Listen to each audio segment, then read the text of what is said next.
I give the floor to the representative of the Russian Federation.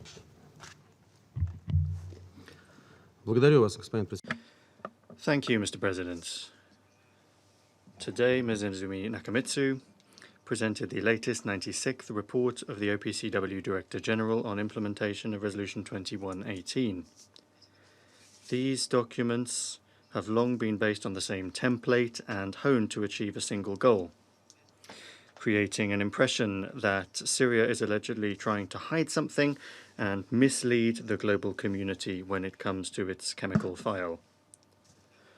The methodology of these documents has also not changed. The Technical Secretariat, led by the Director General, is trying to bury as deep into the text as possible the obvious fact that Damascus, in spite of everything, is continuing to implement its obligations under the CWC in good faith and is continuing to cooperate with the OPCW.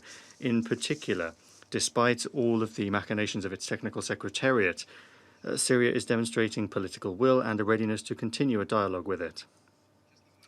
Quite frankly, we are astounded at the restraint and composure of our Syrian colleagues. Imagine just how hard it was for them to not give in to emotion and provocations following the collective West in violation of the norms of the CWC, forcing through a decision at the April CSP to strip Syria of its rights in the OPCW.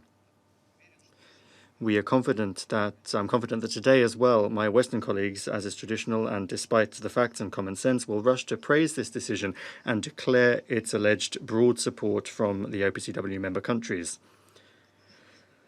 Well, if fewer than half of the votes in favour and only 6 of 15 votes in support from members of the Security Council indicates broad support for you, then I'm not going to argue with you. Clearly, we were taught to do arithmetic differently.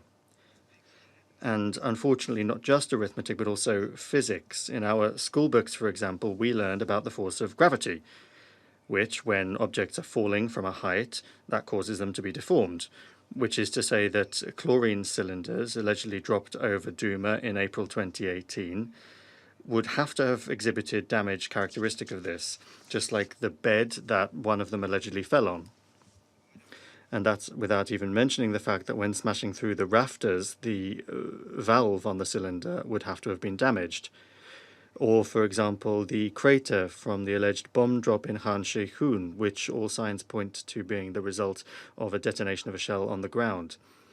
This same collection includes the fantastical conclusions of the FFM, where munitions fall into ventilation shafts that are exactly the same diameter as them, or unguided bombs, instead of free-falling, fly horizontally for 5 kilometers until they hit their target.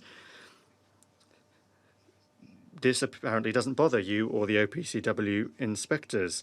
At this rate, the OPCW might be able to claim yet another Nobel Prize, this time for alternative physics, for the discovery of new laws. Perhaps we also have different understandings of the laws of chemistry.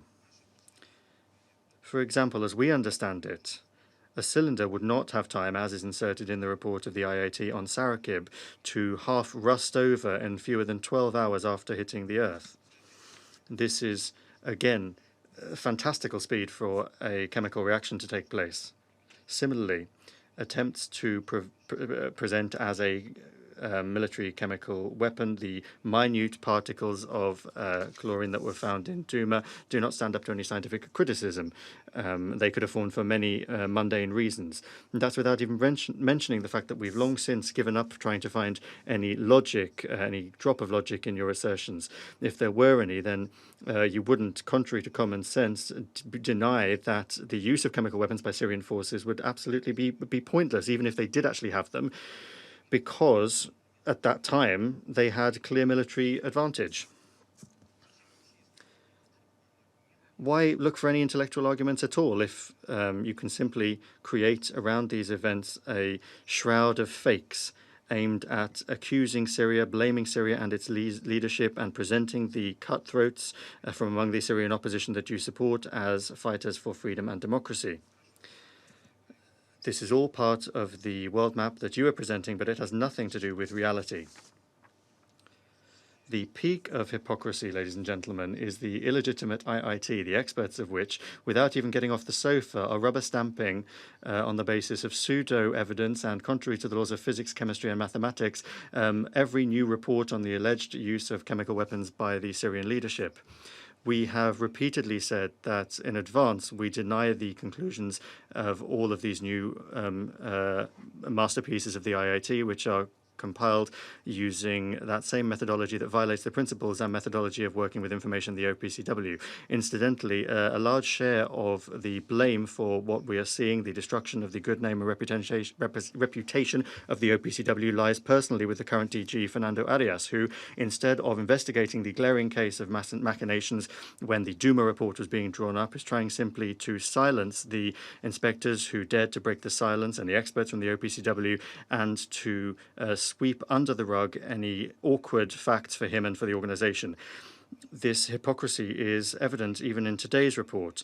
The delays in conducting the 25th round of inspections for the Declaration Assessment Team is once again being blamed on the Syrians. The Technical Secretariat is extremely worried about this.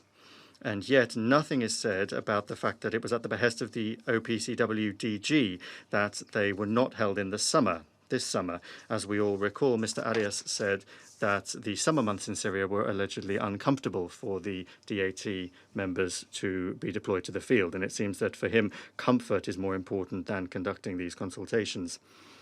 Even attempts to shift this same attempt to shift the blame is found when it comes to the coverage in the report of the 8th of June airstrike on a declared chemical facility on the territory of Syria. Where is there even one word said condemning the fact of this act of aggression against the territory of a sovereign state? Once again, concern is expressed over the Syrians moving the cylinders linked to the incident in Duma. But does this really justify the use of armed force against a sovereign state? Clearly, for the OPCW DG, this sort of act of aggression isn't important at all. How can we not recall the airstrikes that the Western coalition rushed to deal against Shayrat Air Base in 2017 and blocked any attempt to launch a prompt investigation within the OPCW into the events in Al-Latamya and Khan Sheikhoun?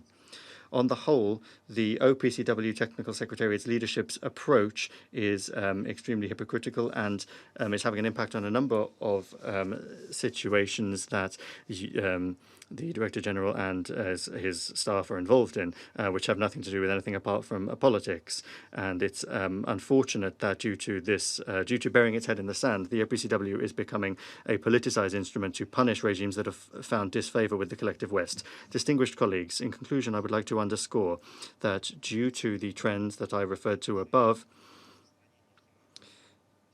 the Syrian chemical file has long since had nothing to do with the issue of the non-proliferation of chemical weapons. These events need to be considered not in the context of the dialogue between Syria and the OPCW Technical Secretariat, which, however much the opposite may be claimed, is going stably, but rather an attempt to punish states that have found disfavor through the toolkit of the CWC. This is extremely dangerous. It could affect any state which stands in the way of the geopolitical aspirations of the West.